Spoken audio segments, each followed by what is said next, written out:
네, 단도직입을 바로 시작하겠습니다. 김병욱 전 더불어민주당 의원, 민현주 전 국민의힘 의원이 나와 있습니다. 지난주와는 상당히 다른 시국에서 또 만나게 됐습니다. 자, 얘기는 잠시 뒤에 듣고요. 이수진 앵커가 대통령 체포 가능한가로 브리핑하겠습니다. 이게 내란죄랑 직권남용죄 둘 다 고발이 접수됐는데 이게 권한이 없지 않냐 이런 지적이 있는데요. 관련돼서 내란죄랑 직권남용 여러 고발장들이 접수가 되었습니다. 저희들이 법과 원칙에 따라서 수사를 진행할 것입니다. 직접 수사도 그럼 가능하단 말씀이신 겁니까? 저희들은 법령과 절차에 따라서 수사를 할 수 있다고 생각하고 있습니다. 이렇게 말한 뒤 검찰은 특별수사본부를 구성했습니다. 본부장은 박세현 서울고검장이고요. 검사 20명, 수사관 30명 정도 규모라고 합니다. 경찰도 120명 규모의 전담 수사팀을 꾸렸습니다. 공수처도 최상병 수사를 맡은 바 있었던 4부에서 사건을 조사한다고 합니다. 너도 나도 대통령을 조사하겠다고 나서는 상황. 하지만 중요한 건 조사의 자격입니다. 검찰은 내란죄 수사 개시권이 없고 수사권이 있는 경찰은 셀프 수사라는 비판이 제기되고 있기 때문입니다. 과연 대통령의 내란죄 수사를 정말 할 수 있는 건지, 한다면 어디에서 맞는 게 합리적일지 궁금합니다. 네, 자 결론부터 들어보죠. 대통령 즉시 체포 필요하다, 아니다. 어떻습니까? 현 상황에서는 필요할 것 같습니다. 헌법에 의해서도 내란과 외환의 죄의 경우는 현직 대통령도 소추가 가능하지 않습니까? 네. 소추를 하려면 수사를 해야 되는 거죠. 수사를 하려면 강제 수사가 반드시 따라야 되는데, 강제 수사를 하려면 체포를 하지 않고서는 강제 수사의 효과가 적어질 수밖에 없다고 생각합니다. 그리고 지금 계엄의 불발 이후로 계속 제2계엄 또는 군을 활용한 모종의 움직임들이 포착되고 경고를 하고 있지 않습니까? 오늘 우원식 국회의장도 직접 그 언급을 하셨는데요. 이런 그 불확실성을 제거하기 위한 특단의 조치가 저는 검과 경에서 있어야 되지 않을까. 예. 지금 대한민국의 최고 리스크는 대통령 리스크, 윤석열 리스크입니다. 리스크를 제거하는 측면에서라도 특단의 조치가 필요하다. 그것은 대통령에 대한 수사를 개시하는 것과 국회에서 특검법을 탄핵을 통과시키는 동시에 진행되는 것이 가장 불확실성을 제거하는 첩경이다, 이런 말씀을 드리겠습니다. 저는 대통령 즉시 체포하자고 주장하는 분들의 그 의견은 일부는 저는 인정은 해요. 이해는 하고 있지만 그럼에도 불구하고 내일로 예정이 되어 있습니다. 국회 본회의에서 대통령 탄핵안 이제 지금 표결이 예정이 되어 있는데요. 저는 그래서 그때까지는 사실은 굳이 현직 대통령을 체포까지 할 필요는 없겠다. 물론 대통령이 내일 표결 이후에 표결까지 기다릴 필요도 없죠. 지금 바로 지금이라도 어떻게든 그 계엄령 관련한 것들을 대국민 사과를 하고 진솔하게 어떤 점에서 잘못을 했고 앞으로는 어떤 노력을 하겠다라는 그런 입장 표명이 돼야 되는데 아직도 안 나오고 있는 점에서는 정말 안타깝고 또 분노하는 부분도 인정은 하지만 이해는 하지만 저는 당장 체포까지 필요한 상황은 아니다라고 생각을 합니다. 예. 자, 일단 탄핵에 대한 입장부터 들어볼게요. 김병욱 의원님 당연히 찬성이실 테고요. 탄핵이 필요하다고 보세요? 지금 입장에서는 저는 불가피한 상황이 아닌가라고 생각합니다. 탄핵은 불가피하다. 네. 그래서 일단 탄핵 소추를 하고 직무정지가 우선이다. 이런 판단이시네요. 그러면 탄핵 소추가 가결돼야 된다는 점에서는 의견이 같다는 것을 전제로 지금 토론을 하고 있다는 점을 말씀을 드리겠습니다. 자, 그러면 수사를 누가 해야 되는 것이냐. 이게 상당히 논쟁일 수 있어요. 왜냐하면 검찰은 지금 윤석열 대통령이 다 인사를 한 거 아니에요. 검찰 그렇죠. 수뇌부들을. 예. 경찰 역시도 대통령이 한 것이라고 생각할 수 있는 것이고 근데 경찰과 검찰이 각각 대형 수사팀을 꾸려서 수사를 하겠다, 착수했다라고 얘기를 하고 있습니다. 믿을 수 있을까요? 그래서 그게 가장 큰 문제죠. 특히 검찰은 공정하다라고 생각하는 국민들이 없을 정도로 상당히 편파적인 모습을 보여온 게 사실이지 않습니까?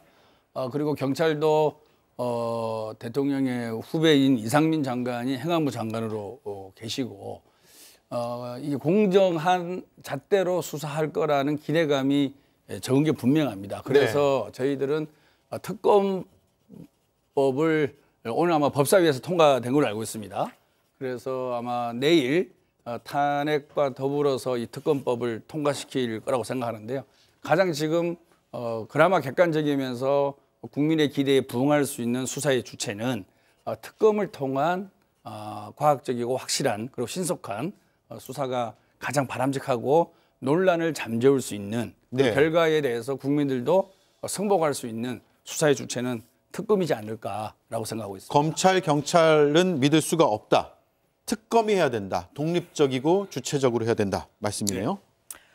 저도 사실은 지금 이 상황에서는 국민의힘 당원이기도 하기 때문에 경찰이나 검찰이 수사를 해야 된다라고 말을 드리고 싶은데 사실은 현실적으로 그렇지 못한 상황인 게 매우 안타깝고 저도 답답한데요. 검찰총장이 어제 퇴근길에 갑자기 기자회견하면서 말했죠. 네. 수사 확대하겠다라고 했는데 사실 이제까지 김건희 여사 관련된 수사나 그 이외에 다른 몇몇 가지 대통령실 관련된 의혹 수사에서 사실은 그 많은 진척을 보이지 못했고 여전히 많은 국민적인 의혹을 쏟아냈어요. 그래서 검찰이 수사를 할 때 최대한 객관성을 보장하겠다라고 하고 인력도 확대하겠다고 했지만 이게 그 결과에 국민적인 신뢰를 받을 수 있을까라는 거에 의문을 갖고요.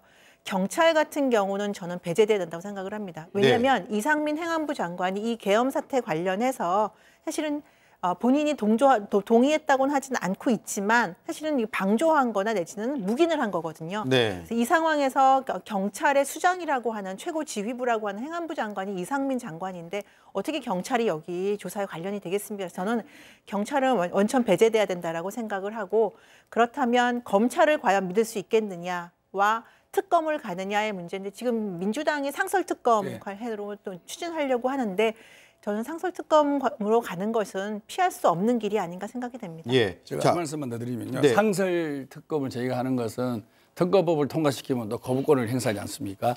근데 상설특검을 하면 거부권의 대상이 안 됩니다.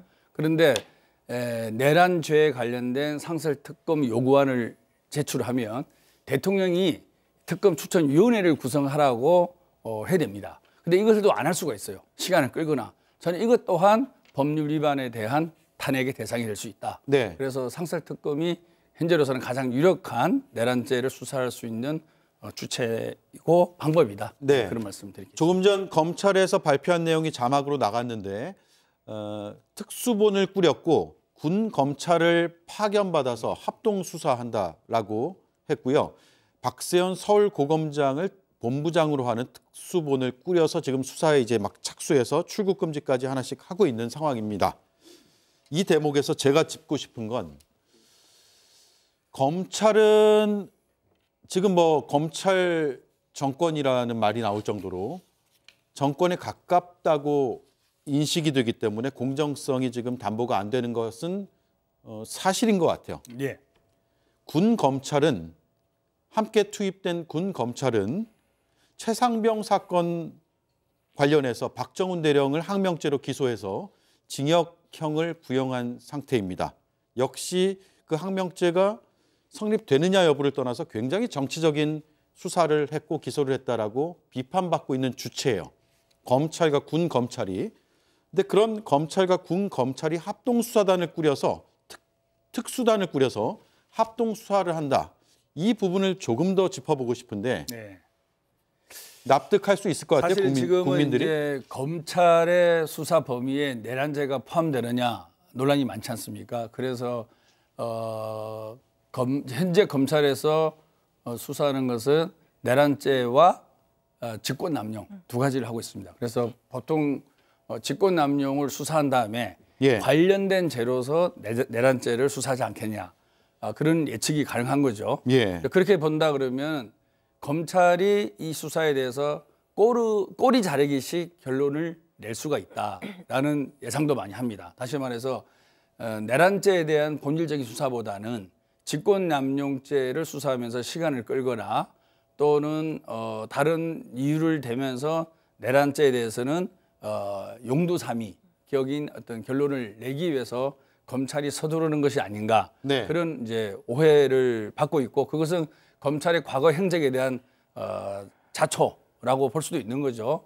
그래서 사실은 지금 현재 법상 검찰이 내란죄를 본격적으로 본질적으로 수사할 수 있느냐라는 문제도 있고 그다음에 군 검찰과 검찰의 행적으로 봤을 때 신뢰와 공정에서 큰 문제가 있는 것이죠. 그래서 저는 검찰에서 이것을 수사한다는 것은 뭐 수사를 개시했다는 자체가 나쁘다는 건 아니지만 네. 오래 가서는 안 된다는 생각을 하고요. 경찰도 마찬가지요. 경찰도 마찬가지고 그래서 꼭 저희 당에서 제안했다가 아니라 지금 시국의 상황이랄까 국민의 요구 수준으로 봤을 때는 독립된 검찰이 하는 게 맞는데 일반 특검으로 갔을 때는 대통령이 또 거부권을 행사할 가능성이 높죠. 물론 이제 탄핵이 되면 또 다른 얘기죠. 그런 면에서는 상설 특검을 통해서 조기에 이 문제를 객관적이고 공정하고 중립적으로 수사할 주체를 세워야 된다. 예. 그런 말씀을 꼭 드립니다. 저도 뭐 비슷한 의견인데요. 지금 검찰이 제가 볼 때는 뭐 우리가 이제까지 알고 있지 않습니까? 검찰은 권력의 풍향계다.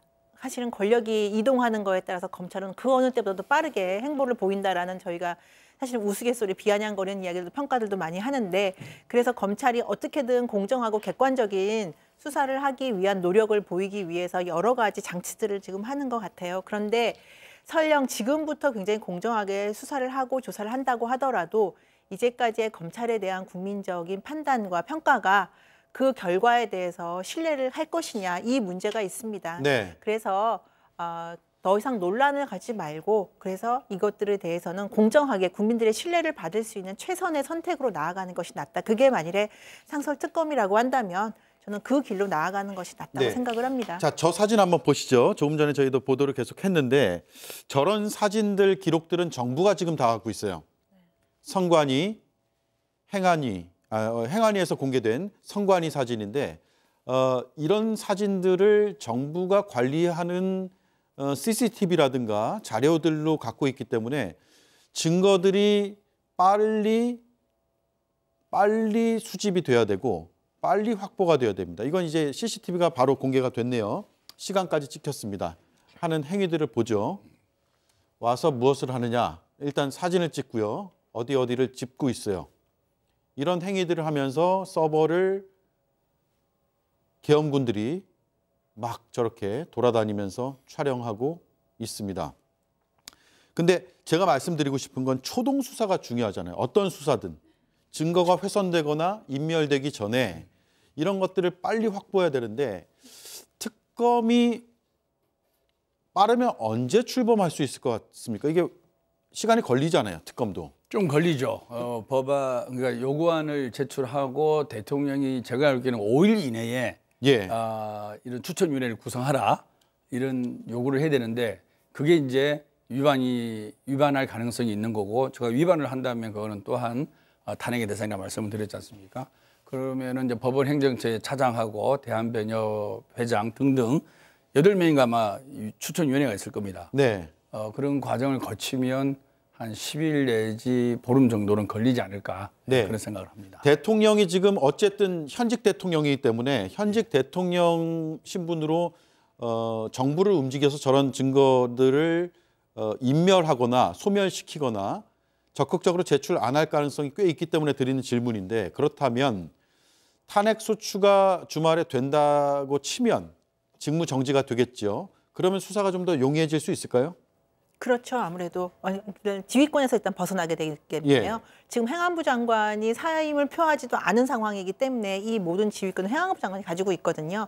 그런데 대통령의 직무 정지가 된다면 직접적으로 어떻게 업무 지시를 할 수 있는 권한도 없기 때문에 저는 관련된 자료가 뭐 은폐된다거나 아니면 폐기된다거나 그런 위험은 없을 거라고 생각을 하고요. 없을 거라고요? 네, 없을 거라고 생각을 하고 문제는 그 전에 대통령이 어떤 결단이 있다면 사실 토요일에 있을 그 본회의 투표결까지 갈 필요가 없는데 아직 대통령께서 아무런 입장을 발표하고 있지 않기 때문에 아무래도 토요일까지 가야 되는 상황이 되지 않을까 저는 그렇게 봅니다. 네, 일단 직무 정지가 제일 우선인 것 같습니다. 그 부분에 대해서는 두 분 역시 동의하시기 때문에 여기까지 하죠. 더 하실 말씀 있습니까? 성관이 건에 대해서 한번 말씀드릴 텐데요. 네. 항상 그 선거 결과가 보수당에서 지고 나면 부정선거 시비가 있어 왔어요. 있어 왔고 제 기억으로는 대법원에까지도 올라간 걸로 알고 있습니다. 하지만 대법원에서 선거 부정이 없었다 이런 발표를 했었고요. 사실 지난 대선 때도 우리 당의 이재명 대표가 0.73%로 졌지 않습니까? 네. 사상 최소의 폭으로 졌어요. 하지만 우리는 다음 날 그 결과에 승복을 했습니다.